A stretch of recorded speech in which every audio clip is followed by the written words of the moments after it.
countries like we have in even Rwanda, next door you see it being played out in the DRC because thousands of refugees went over there, and conflict continued. So it's important to prevent it in the first place.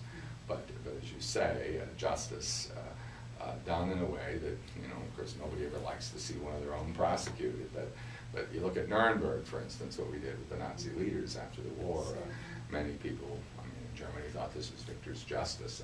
Somebody had shown me a poll not long ago where like 98% of the people in Germany at the time of Nuremberg thought it was an unfair thing. But if you take the poll today, 98% of them say, yeah, they had it right. We're glad that we did it.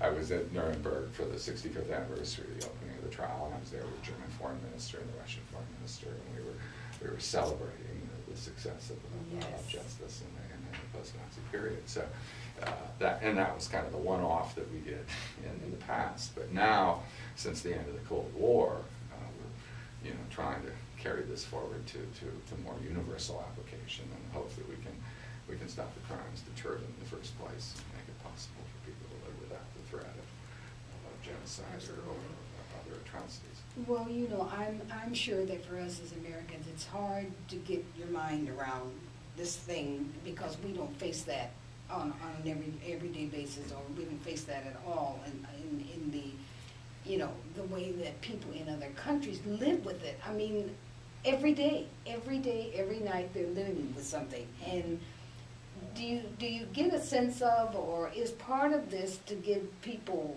hope, or what? Is it any better after people have been tried and sent away, the cases that you see over? What does the media do anything with that, Ambassador? Well, and they do in the places and in the countries. You always have to work to make sure you don't die with a secret. We, for instance, in the Sierra Leone court, I think did it the best. We had an outreach program in the country that had people, native Sierra Leoneans out in the country in the various places, and people speak different languages and native languages. And they held hundreds of meetings every year to explain what the court was doing. And as prosecutor, I would go out to all over the country, in the jungle, into the savannah, and meet sometimes 1,000 people in a hall and answer questions. Now, I was always amazed at how the school children knew exactly what we were doing because of the outreach program, and we supported community radio efforts because there's not newspapers, there's no newspaper that prints more than 500 copies in a country of 5 million, I think. Good. And there's no radio, there's no television, maybe 1%, because there's no reliable electrical power, but people have FM radio and community stations, and you're able to penetrate that way. But I spent a lot of time with the victims. I really enjoyed working, in particular with the amputees. I'm sort of a patron of the amputee football team. This wonderful guy, Chabati Mambo, who had his hand chopped off. And like most of the people, there's no money, there's no resources even to give people hooks, et cetera, and it's still kind of infected. But he was, watched our trials, rooted them, wanted to see justice done, and I was always amazed because I said, we're doing all this work, and at the end of the day, we're going to have a 300-page decision, and some guys are going to be sent to jail for a while. And of course, you can't eat that. That's not a career. That's not a hand. And of course, they want that and desire that, and we want them to have it. But they also said, this is important. This talks about what happened to us, and the world is recognizing what happened to us, and it's saying that we were victims and those guys were responsible. Or the wrong ones, yeah. You see that in the rape cases where women have been raped, or maybe into sex slaves, or maybe even into forcible marriages, and people sort of say, well, you must have been complicit, you must be involved, you were hanging out with that guy who was the horrible warlord. And but you try that guy and you convict him of forced marriage or sexual slavery, and you're saying it's not that person's fault, it's not that woman's fault, it's his fault. He's the one that committed the crime. She's the victim in this situation. And that declaration, you want to do more, and you should be doing more, and trying to do more, is worth something. I mean, you see that in the way that people who are victims of violent crimes, in our country, follow the case and participate and want to know what's going on. you've got situations like Pan Am 103, the families that continue to follow with what's going on. I mean, it's valuable for them to know the truth and to see the guilt of those responsible, not for the sake of vengeance, but for the sake of the memory of their loved one, to have that established. And so I do think that this is valuable, obviously, though. We need to do more to, and I know the ICC is now giving victims the power to actually participate in court, and there's some hope of reparations, et cetera. Though often that's difficult because there's the guys that have done it have their money hidden, or they're warlords that by the time you get them, it's all gone, and so it's hard to get reparations. But we've got to continue to work on that as well.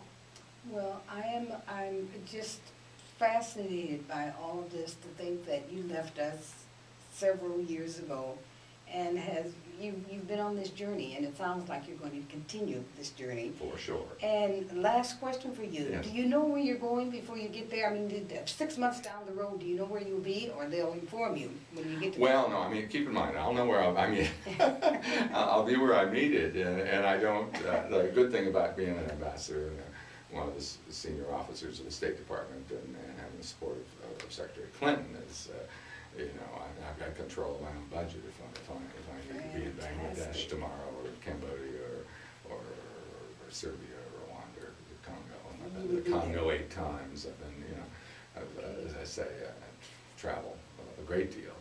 I have the resources to do that now.